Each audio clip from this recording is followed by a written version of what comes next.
Fly it, baby. Raiders going to rate. Let's get into it.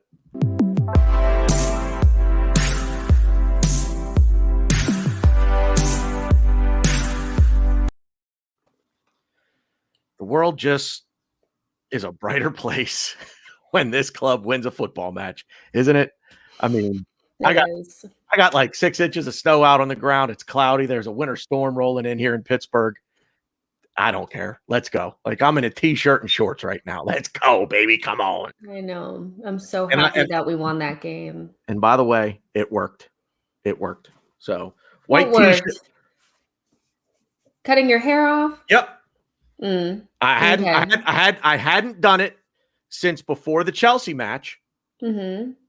And what happened in the Chelsea match? Yeah, we won the game. So I did it earlier in the week. It's not quite fresh. I did it I think I did it Tuesday night, something like that. So anyway, if you want to believe that helped, I'm gonna let you believe that. Hey, it's bad luck to be superstitious. Yeah. And if it wasn't for bad luck, I'd have no luck at all.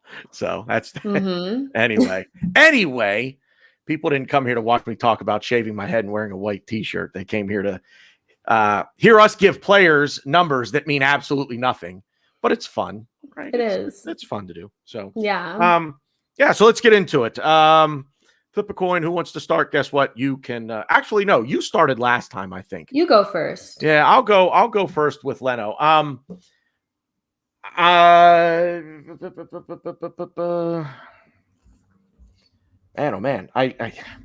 All right. I feel like on the corner, the second goal, I feel like I want him to come to that ball more. I feel like that ball was pretty close to him. He could have gone to the ball before. I think it was it Struck that, or however you say his last name. Mm-hmm. Yeah, however you say it. I just feel like he could have gotten there. Other than that, he didn't really have a lot to do. Right. I mean, okay, we conceded 2 goals. I'm going to give him a 7. That I feel like I'm being a little harsh with a 7. But it's in my head. I feel like on that cross or on the corner, the second goal, I feel like he could have come to that ball more. I feel like maybe he could have played a role in preventing the goal. But it's a 7. I'm giving him a 7. We did win the match, and he didn't. There were no egregious errors from him. I thought his distribution was pretty good. He's getting there with his distribution. I think that was the biggest knock on him coming to Arsenal was his distribution. A hell of a shot stopper. So I'm going to give him a 7. Go ahead. I'm actually going to give Leno an 8 because I think that the goals that were given up were more due to the collective not being mentally, clicked on for the remainder. After we got the 4 goals, it was like, we're not going to defend anymore. So to me, that was a super header from Struijk that Leno couldn't have done anything about. I actually think David Luiz just got slapped up in that particular instance. He just got beat. And Leno he was stuck in the ground because there's nothing you can do. So I'm going to give him an 8. I don't think he really did much wrong, but hey. Right. I just, again, not to repeat myself, I just feel like he could have come to the ball before Struijk got his head to it. But that's just me. Yeah. Hector Bellerin. Oh, hecky. It's like, I know you scored the goal, which is great. And he was getting into good positions, but he was also wasteful in some of those positions where he just took bad touches. And then ultimately, I feel like he was responsible for them being able to get back into the game in the way that they did, because he was, again, leaving his pocket early, leaving us exposed, leaving David Luiz exposed on that side. So for me, I'm going to give Hector a 7. That's exactly where I'm at with it. Scored the goal, and it was a brilliant goal, by the way. Impossible angle from it. I mean, you go back, you watch and the build up to it and everything. So that's a beautiful Arsenal goal. That's what we as Gooners, that's what we've come to expect from this club is brilliant team build up, the whole 9 yards. And you're absolutely right. He gets into productive areas. He gets into good space and then wasteful with it. The first goal, he just gets caught absolutely flat-footed. Being the fat guy that I am, I could have run past him at that, but that's how flat-footed he got caught. Like you said, he leaves David Luiz exposed, so he gives up the goal. He probably giving up that goal brought him from probably a 9 to a 7 for me as well. So I thought I was going to be a little more harsh with him. I'm rating the goal that he scored because that really, really, really was a bad angle. I view that more as a goalkeeper error because I thought Meslier was an absolute joke. But he was not good today. David Luiz, boy, okay. Again, it's like David Luiz. It's like moments of brilliance followed by hours of disappointment. Or where were the moments of brilliance? Or it's hours of brilliance followed by moments of disappointment. It's never, it's always something with him. Charging forward. See, David Luiz does something that I like. He when he sees space in front of him, he takes it. Now, do I want my center back charging into the 18-yard box? As long as somebody covers him. So he saw the space and he took it, and the seas just parted. And this happened 2 or 3 times today. The two, I don't really want to. I blame Bellerin for the first goal more than I blame David Luiz for the first goal. The second goal, he's got to do more. He's got to do more there when Saka loses Struijk, because Saka was marking Struijk to begin with. But I'm going to give him a 7. I don't think he did anything overly egregious today. I thought he was for the most part, he was strong on the ball. I liked seeing the aggressiveness from him and taking the space that was given to him. I'm not going to come down too harshly on him for either goal, because I'm the second goal. Yeah, he's got to do more, but it's not. It wasn't his man that beat him. So I'm going to give David Luiz a 7. Yeah. Just to kind of poke my head in on the whole, he likes to drive the ball forward. You know who else likes to drive the ball forward? There's a young defender named William Saliba, who's playing his soccer or his football at this point at Nice. Oh, you said the forbidden word. Soccer. Yeah. So yeah, but I'm not a big fan of David Luiz. I don't like the deal. I don't like him. I'm just not there with him. I think that he tends to have some mental kind of like lapses, during important parts of the game. So when they're not big games, he tends to make more mistakes. In this game, he wasn't punished as badly as he probably could have been, but he was at fault to me. Him and Hector Bellerin on the one goal, because it came down their side and they both had seemed to have thought once we got up to 4-0, we didn't have to do anything. Newsflash, Leeds never gives up. They don't stop. Yeah, I'm going to give him a 7. I think that's good enough for him. But really. you get it though. The moments of brilliance followed by hours of disappointment. I mean, he does have flashes. He has flashes, but I think it's just more he's fading as a defender. He's just fading as a player, and you can see it, and he's just not there enough for me. And I would love to see him move on in the summer. Period. Oh, absolutely. 100%. Gabriel. Gabriel gets an 8 for me. I think the left-hand side was significantly stronger defensively than the right-hand side. I think Gabriel did absolutely nothing wrong. He covered his space well. He did what we were used to him doing in the beginning of the season, which was cover really well, cover space well. He was doing this thing today where he would split 2 of the Leeds players and go in between them and then find the pass. He was very good on the ball today. I can't fault him for anything. He was like vintage Gabriel today, so I'm going to give him an 8. Yeah, I'm with you. Give him an 8. Again, nothing egregious. Again, taking space when he's on the ball. Taking space that he's given. Too many times in the past, we've seen this club with acres of space in front of them, and they just stand there and look at it as though they're admiring their pasture. Like boy, the grounds crew did a really nice job with the cut this time. I don't know. So take the space you're given when you're on the ball. Right. Defensively, I would say, yeah, pretty rock solid back there. Harkening back to the beginning of the season when he was really in form, putting in man of the match performances for us, even when the rest of the team is incredibly out of form. So yeah, I'm with you. I'm going to give him an 8 today. Continuing on the left, Cedric, nice bounce back for him today.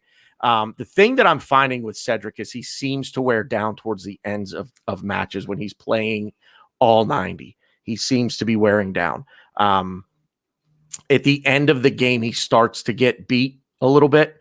So I want to give him a 7, only because it's more of a stamina thing for him. But I at the beginning of the game, if he'd have played the entire 90 the way he started, he's probably going to get a 2.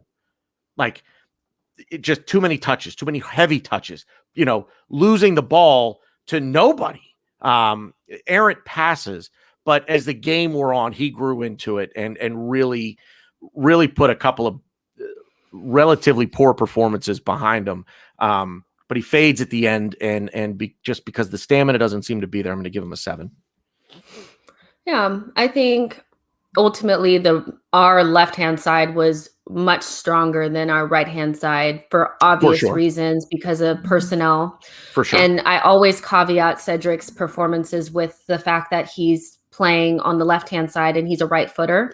So a lot of the mistakes that he makes, like when he takes that really heavy touch, is because he touched it with his left. You could tell that he's struggling, especially when we're in the offensive third, trying to figure out, should I cross it with my left or should I try to cut it back? And so I do caveat everything that he does with that in mind. I think Cedric played well today. He had a nice shot. He does well going forward. And he was also playing against Rafinha, who was completely non-existent for the majority of that game. Yeah. And he's a very difficult player he is their player. He kept him relatively silent. So for me, I'm going to have to give Cedric an 8. I think ultimately, again, our left-hand side was better than our right. Absolutely. Granit Xhaka.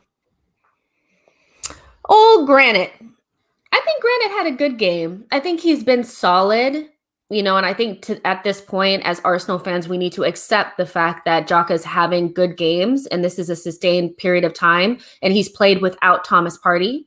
So let's just get over it. He's a good player. He's playing well at this point. He may not be what we want long-term, but right now he's playing well. So let's just enjoy it and not try to cut him down. I'm going to give Xhaka an 8. I think, again, solid. Didn't really do too much wrong, got beat sometimes through the center, but you are going to get beat because Leeds is really good at progressing the ball very quickly. But ultimately, I don't find very many faults with him. I think he may have been maybe a little bit responsible for one of the goals in terms of, them kind of running past him and going off into the left-hand side and beating Hector and all that kind of stuff. But ultimately, a really solid performance from Granit Xhaka. Again, let's accept it.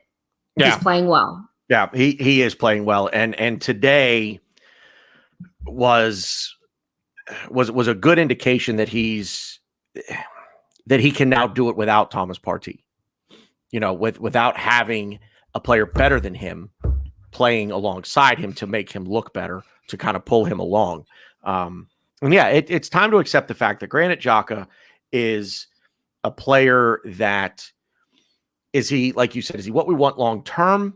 Probably not. We should be looking to replace him, get a little younger, a little more dynamic than him. But if he's a rotation player, if he's a squad player at best for this club, you could do a lot worse. We could do a lot worse. The thing with Xhaka, I'm being really critical today. The problem is the last thing that's in my mind is conceding 2 goals. I feel like I'm being overly critical even after a win. I'm giving him a 7. And I just feel like watching him on the ball today, he slowed. He kind of reverted back to this, I'm going to slow things down, where he was holding up the ball. He was, instead of continuing to move the ball forward, he slowed it down. And then would move the ball forward, but moved it to the side, or he turned around and passed it backwards. He just slowed the play down too much for my liking. The way we were playing today, if he got the ball in midfield, it was just like, keep going. So I'm being nitpicky at this point, because I think overall today was the second half notwithstanding, it was a good performance from everybody today. A really, really solid, good performance. I'm giving him a 7. Mm-hmm. Dani Ceballos, boy, coming back into, I don't remember the last time he played. Like, that's how long I feel like it's been since he played. I legitimately do not remember. The last time I remember him playing, and this may not be the last time that he did play, was against Leeds. That's the last time that I remember him playing. That's what, November? Yeah, but then he got the injury. He was injured for a little while, and I don't think he started. I can't, let alone play, I can't tell you when he started a match. Dani Ceballos for me today was pretty impressive. He was pretty impressive. He didn't get the ball a whole lot. There's another player that I'll kind of say that same thing with. But when he was on the ball, he was on the ball. He was making challenges. At the very end of the game, he slipped. He just blew a tire, fell down, got back up, got the ball, and moved the ball forward. Dani Ceballos today is getting an 8 from me, because it's difficult after such a lengthy absence to just get right back into the flow of things. And boy, like, he got in there today like he didn't miss a beat. Like he's been doing this for the last 2 months. He's getting an 8 from me. I was impressed. Yeah, of course. Like, I think Dani is a very talented player, and he just kind of suffers from his own, wanting to be so important in the team that he maybe touches the ball a little bit too much. But today he played really well. He progressed the ball. He did things that I think we expected to see from him coming from Real Madrid that he really hasn't shown. That progression into the final third, 1-2 passes through the center. He was doing a lot of pulling the strings in that midfield with Ødegaard. And I think a lot of the work that they did was kind of overshadowed by, the goals and stuff, but they really were working well together. And I think Dani, he really thrives having another player of similar technical quality in the midfield with him. He hasn't really had that. So for me, Dani gets an 8. I love Dani Ceballos so much. I wish that he played more consistently like that, so we could justify maybe keeping him long term. I'm still not convinced, but this game he played amazing, deputizing for Thomas Partey. He was all over the place, tackles, ball. He was recovering the ball. Like he was great. Like, what can I say? Dani Ceballos was really good today. Yeah. Star boy, Lil Chili, Bukayo Saka. Your turn. Oh, wow. We're so lucky to have this player, aren't we? He's getting better every single game. He had the Leeds defense as a whole on toast, and they couldn't kick him out of the game today. Alioski was dead against Saka today. He was hungry. He was devastating. He was all the things that I don't think we could have imagined we had a player like that a year ago, and I gotta give him a 9, or I gotta give him a 9. I think a 9 is the highest I can go today, because I still think that there's another level to Saka, so I don't want to overdo it, but a 9 for sure, solid 9. Love him. Yeah. It's I'm gonna come up just short of the 9. I'm going 8.5. I've got to go above Dani Ceballos because he did more, I think, than Dani Ceballos did. The kid just, man, oh man, like he's the Energizer. He's our Energizer bunny. He just does not stop. He's getting an 8.5 for me. There's nothing to nitpick. Just stay on side. Maybe on the shot that he had where he hit the post. Other than that's it. He creates. He's so energetic. He just gets the ball on his foot, and you're just like, what's coming next? When he gets the ball in the final third on his foot, I'm at the edge of my seat. Like I there's probably only one player that if he scores a goal, I will celebrate more emphatically for, and that's Kieran Tierney, just because he's that's just not his thing. You know what I mean? I love seeing goal contributions from players that's not their, that's not their responsibility. I mean, Bukayo Saka should be putting the ball in the net. And again, not criticizing him for not doing it today, but when that kid scores, man, I'm like Jordan when he beat the Cavs in '89. So you don't remember that, but yeah. Anyway, I was just born then, so yeah. So yeah. Anyway, I got a decade on you, by the way. Yeah, Saka gets little Chili gets an 8.5 for me today. Martin Ødegaard. Okay. Are you gonna go? Are you gonna go? Yeah, I gotta go. I gotta go on this one. You gotta go first on this one? I have to go first on this one. I have to. Let me go first on this one. Go ahead. I gotta cut the line. So Martin Ødegaard is a player that like 2 years ago, I was trying to figure out where we could scrape together the coins to get this kid to the Emirates. He's a modern day Ozil. And in this game, you could see that he desperately wanted to contribute defensively as well. And that's the key, is that as a modern 10, you have to be able to press and you have to be able to chip in with defense. Even though he was a little bit quiet, I don't think that was indicative of his work rate. I think that was kind of like had shades of how Thomas Partey, when he first got into the team had a hard time trying to figure out how to integrate him in. He needs to assert himself a little bit more, make himself the person that we are looking for. But the person that was looking for him was Dani Ceballos. And the reason for that is obviously their tie at Real Madrid. Once he got going, you can see that he can really be a player for us. Having an additional technical football IQ positive person in our team makes this a completely different question to answer for the opposition. I think that it's only a matter of time before he becomes, the number 10 that we were hoping that he'll become. And from what I saw today, if he continues to develop and he gets more playing time, I wouldn't be surprised if we tried to keep him for another year. I think he fits in perfectly with that little click, Saka, ESR. I think he fits perfectly in there, so I'm going to give Ødegaard, I'm going to give him an 8 because I know that there's more to come for him. Yeah. Okay. So I allowed it to happen and I pretty much knew it was going to happen and I let you do it anyway. But you stole my thunder there. So, sorry. No, it's fine. But how do you feel about Ødegaard? Just really quickly, everything you just said. I completely agree with everything you just said. The kid, you really did. Like, get out of here. I had to go first on that. Get out of here. You're right here, right now. Get out of here. Love this kid. There's nothing to not like about this kid. The only thing to not like about the entire deal is that there was not an option to buy or obligation to buy inserted into the loan, and that it's only 6 months and not 18. He, like you said, he wants to contribute defensively. He does that. He floats into space like nothing. He just does. He knows where the space is. This is the kid that, as you have so eloquently put it, over the past, how long have we known each other now? 2 months, little over 2 months, 2 months. Yeah. Your biggest thing with this club is football IQ.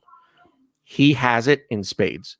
He has it in absolute abundance. And you can just see the quality with him on the ball. You can see the things that just where he is thinking. He's two steps ahead up here of everybody else on the pitch. Yeah. If he can get that translated to the players around him, to Bukayo Saka, to Emile Smith-Rowe, to even Pepe when he comes back in. If it's just the players that are around. If Pepe, if it's Aubameyang leading the line, if it's Lacazette leading the line, whoever it is, translate that. Be that 2 steps ahead every single time. You can just see it. You can just see it. He gets an 8. He gets an 8 from me. I want to give him more. Unfortunately, he didn't get as much involvement as I would have liked to have seen from him today. I can't remember the Leeds player, but they did a good job of marking him. When he did get a hold of the ball, you could really see they know. Quality. Yeah, he was virtually press resistant. There was times where he brought the ball down, he cushioned it, like it was beautiful. Poetry in motion. Go. You know what? This kid, I'm gonna go out on a limb right now. So what are you about to say? Well, first of all, I want to say that I did get my prediction wrong. I thought he would start his first match for the club Thursday. I really thought there would be I don't want to say a settling in period. I just kind of thought we would try to roll through this stretch of games and he would come in Thursday. I was wrong, but I was wrong by one game. Come on, that's pretty good. Give a little bit of credit for that. I'm going to go out on a limb here, and I'm going to say that he will be either the biggest signing of the summer for us or the biggest loss of the summer for us. If we don't figure out a way to get him in here permanently, it's going to have to be a situation where you say, okay, how do we keep the rest of the team just competitive, but we need that guy. So if I have to make other signings in other positions just to round out the squad, what can I do just to keep us afloat until I can make another signing in that position? But I need that kid. If that kid costs 70 million pounds, go get him. Yeah. Go get it. Because at this point he's going to. He's going to be a 60 or 70 million pound player. You have to go get him. Like you just, it's a must. At this point, it's going to be unless between now and the end of the season, he just completely falls off a cliff. And he just doesn't, he just does not strike me as that kind of a player. So, Emile Smith-Rowe. So do I get to go back to back now since you went back to back? Yeah, you can. Okay. So Emile Smith-Rowe, again, 8 for me. I am actually kind of glad that he got subbed off. I don't like this who came on, but I like that he got subbed off. So I give him some rest. He needs it. But again, it is amazing how important he and Bukayo Saka have become to the success of this football club. Saka's been, obviously it's been longer for him, but you see the two of them together, even playing on opposite sides of the pitch, because Ødegaard started not through the middle like Aubameyang, but as the middle of that three behind Aubameyang. ESR was on the left and Bukayo Saka was on the right. He gets an 8 from me. Again, it's like Ødegaard. He just, you know what? I want to give a little bit of credit here to Arse Bros Ryan, because one thing he said a little while ago in a show that we did with Same Old Arsenal USA, create chaos. Defensively, you want structure. You want to hold your formation. You want to hold your lines defensively. In attack, create chaos. And that's what these three players, that triumvirate behind the main man, that's what they can do. They can create chaos. You think he's over here? Oh, no, he's over there. I'm going to go a little Rowdy Roddy Piper. You actually kind of went route. I'm going full Rowdy Roddy Piper. Just when you think you have all the answers, we go and change the questions. Emile Smith-Rowe gets an 8 for me today. Yeah. There was absolutely no analysis of the game that he played in there. It was just all like superlatives. That's all I gave you. I'll do just a tiny bit of analysis on Emile Smith-Rowe. I think what we're seeing is a player that can play in multiple positions and still be effective. Yep. And even when he's quiet, he's instrumental. He doesn't actually have to score goals or assists, even though he did get one today, to make a difference, because he's the connector. And the way I've kind of described him is, to me, he's the Ramsey and Ødegaard is the Ozil. You need both. You need both players, to make this system work. And I think having more, again, football IQ out there was really good for Aubameyang, because he didn't have as much responsibility in terms of build-up play. So that made him a little bit less responsible for that. And ESR fit in perfectly on that left-hand side. I remember the announcers were stupidly saying that his cross to Aubameyang might have been a shot. Don't offend me. Don't offend me. He knew exactly what he was doing. Don't be a joke. That was a perfect pinpoint cross to Aubameyang for the 4th goal. So Emile Smith-Rowe, to me, is quietly getting better every single game, and he's still instrumental in everything that we do, regardless to if he gets a goal or an assist. And man, if we can keep these three together and add Pepe in there, in good form, and Aubameyang keeps his form, I see something in the future there. So I'm going to give Emile Smith-Rowe an 8. Absolutely. Speaking of Aubameyang, coming to the man of the hour. First career Premier League hat trick, 10th of his professional career. I believe he scored 200. He got his 200th goal in his professional career. Obviously not in the Premier League or for Arsenal. He's 62. I think the first was his 60th for the club, so he's got 62 for the club. But yeah, first hat trick for us, 10th of his career, 200th goal for his career. Narrowly missed a fourth. Boy, oh boy, narrowly missed a fourth. Narrowly missed an assist. And if he bags either one of those two, he's probably getting the 10. There we go. That's it. So anyway. Yeah, he's getting a 9. Aubameyang gets the 9. He was switched on today. Evident. The result speaks for itself. You know, he put the numbers up to back the effort today, which is good to see, because you hate to see that, you know, you put all that effort in and you don't get rewarded. He got the reward in abundance today. He was. I wanted that. I wanted the assist. I wanted that fourth goal because I wanted to come on here and be like, it's getting handed out today. It's getting handed out today, but he's getting a 9. Yeah, I think, you know, I'm actually going to change my score for Aubameyang based on the fact that I know what he is and I know what he isn't. And he's never going to be the type of player. He's not a high touch player, so he's never going to be good in build up. So I'm not going to ding him for that. What I will say is that his body language was really good today, which has been my biggest criticism of him the entire season, is I just didn't feel like he was committed to this rebuild, which I know is difficult probably for him because he signed a long-term contract with a team that's really struggling at the moment. So to see him closing the keeper down and really trying to defend and getting on the end of crosses, and he was a menace today. I mean, him and Saka were really killing that Leeds defense. And if Aubameyang can keep up this level of connectivity to what we're trying to do, it's not always about, I know he's going to mess up simple passes and he's not going to be great in build up because that's not what he's good at. Right. My thing is as long as he stays clicked on and involved in what we're trying to do, and he's giving 110% effort, which is what he did today, Aubameyang is the best striker that we have at the club, bar none. Like, he just is. Yeah. So for me, I was going to give him a 9, but now I'm going to give him a 9.5. I think that's as close of a perfect game for Aubameyang that you could get, you know?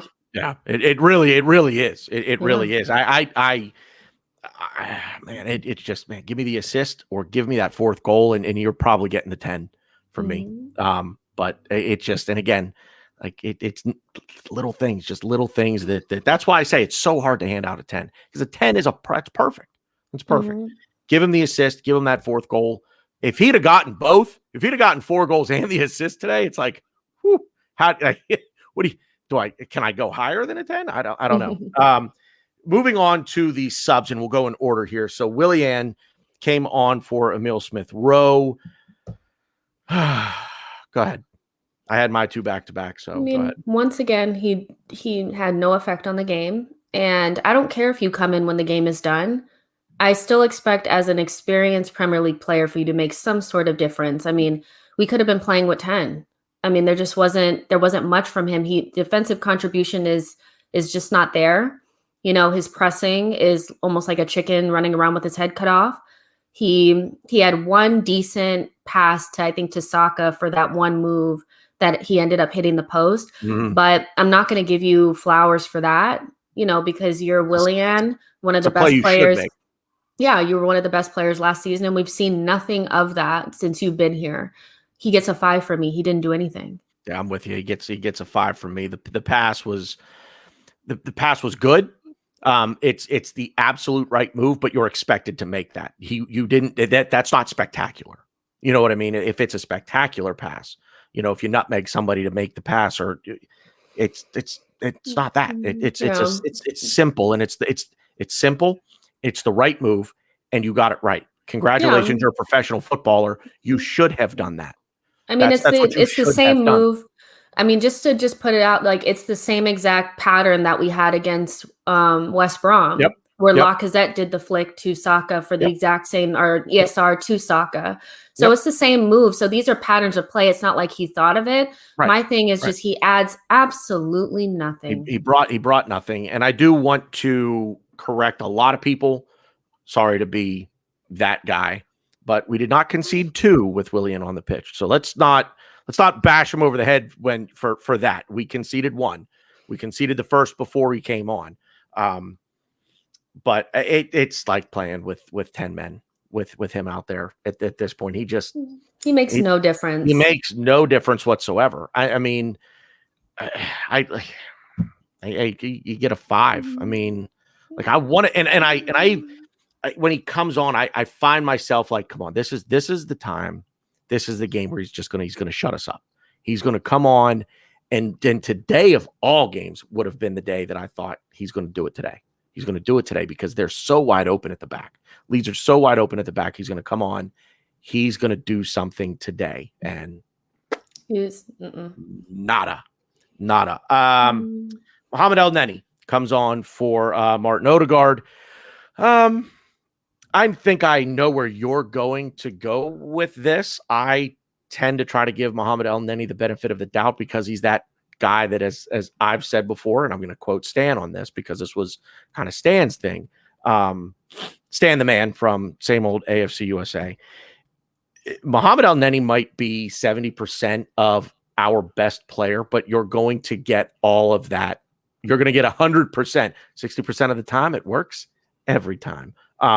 No, you're going to get all of what he has to give you, for better or for worse. He was out there running around today. He was doing things, just disrupting play. Not necessarily. He was creating havoc a little bit. He was running at players. In attack, he didn't offer much, but I love his motor.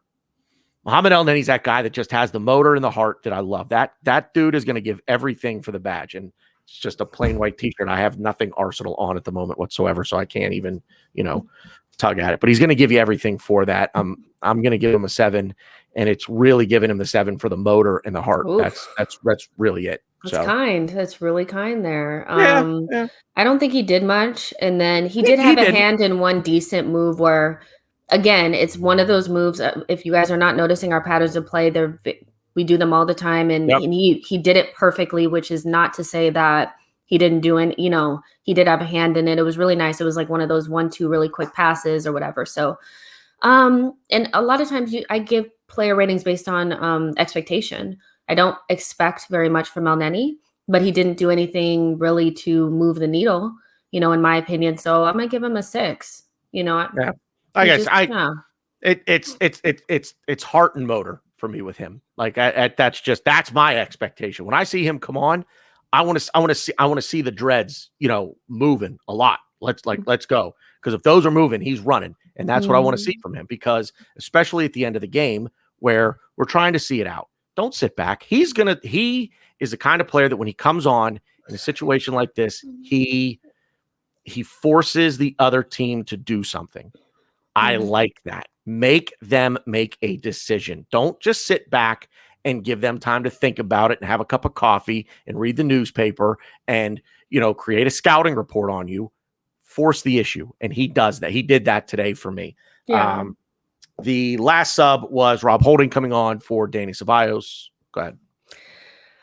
I could really give him a not applicable, but I mean, because he didn't have much to do. Yeah. But I'm gonna give Rob Holding just a 5. He was just out there. Whatever. Good job, Robbo. I'm hoping that he starts against Benfica. We did miss. Yeah. Like if he's in the game, Stroy, whatever that guy, Stroy. He doesn't have that ball in because Rob Holding is elite at heading. Yeah. We missed him there. So Robbo, 5. Same for me. I give him. I unfortunately it is that just kind of that non-applicable thing. He came on, I think, just shy of the 90-minute mark. Yeah. Saw it out. We saw it out to the end, and that was it. It wasn't really given an opportunity to make a difference, as we say. So give him the 5. Yep. So moving on to Arteta. Oh my.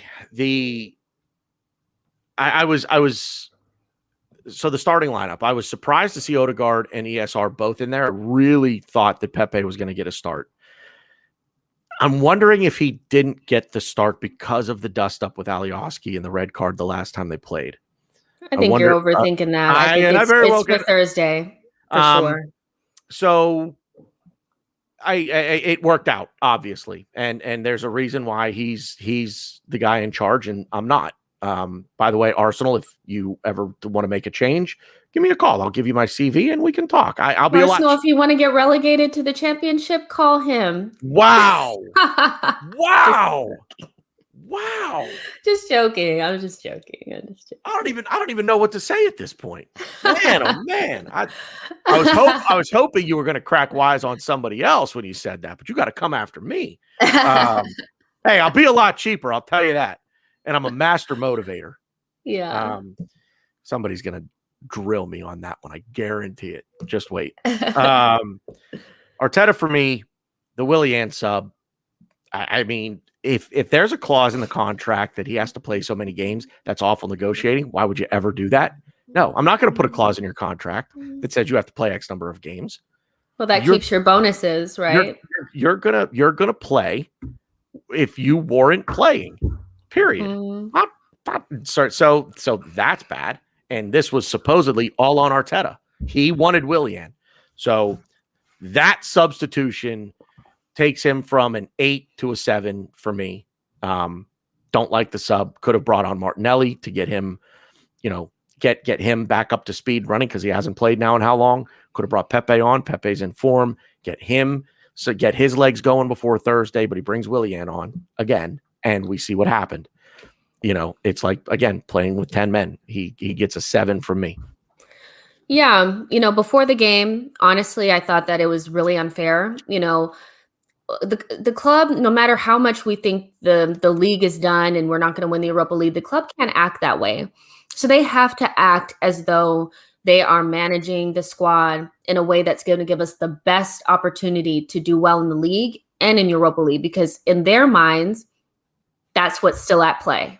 Then they still think mathematically, obviously, we can still get up the table and we can obviously still win the Europa League. So there's a difference between being dropped and rested.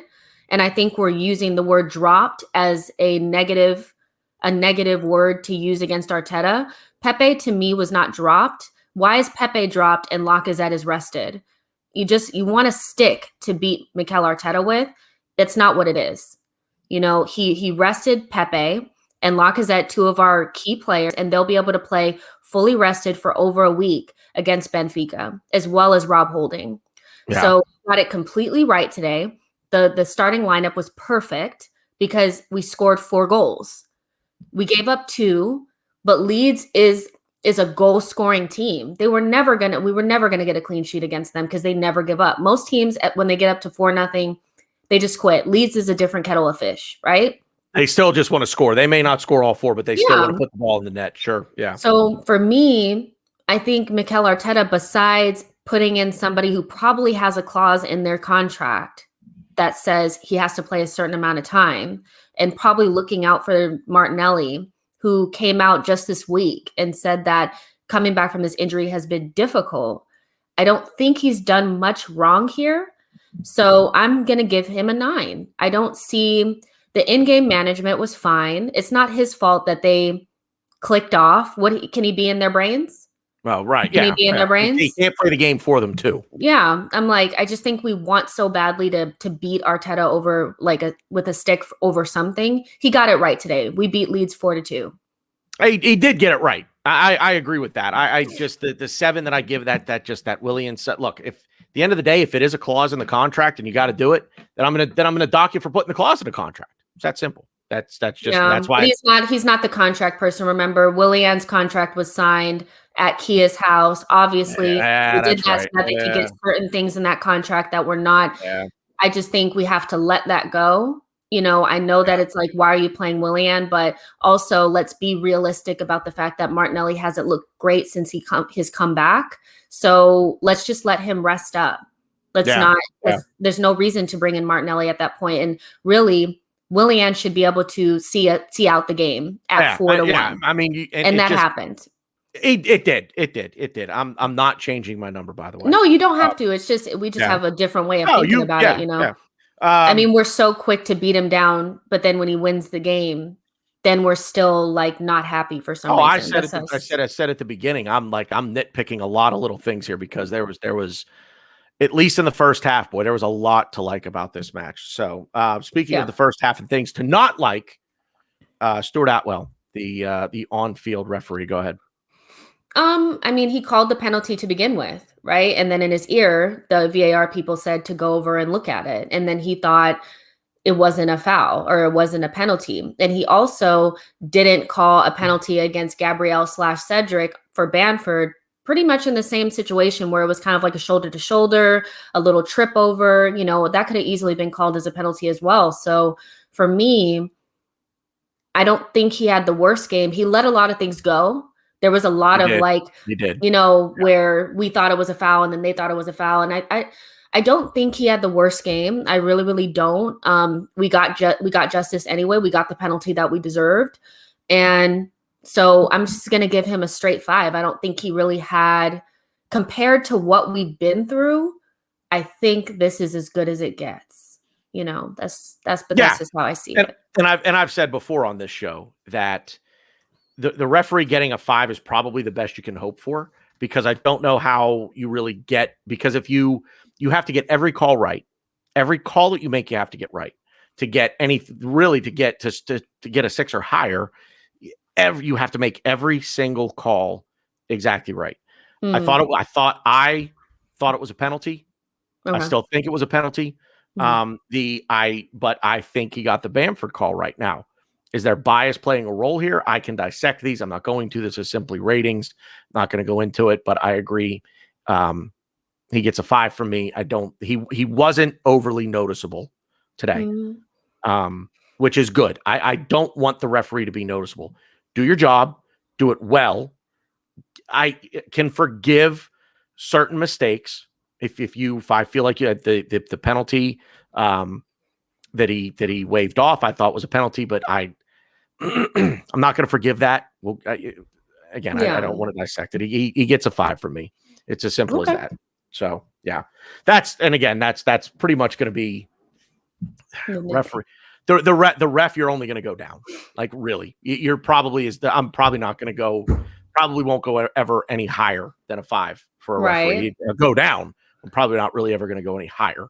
Yeah, so. I'm just tired of talking about the referees because every single game there's something going on. So for me, he was not that noticeable. Right. I was shocked. I would have been shocked if they kept that penalty there, because we just don't get them. They have to be blatantly obvious, so. Well, like the one that we did get. Like the one that we got it. There was no way that they can get around it, but they could get around that other one. So whatever, Yeah.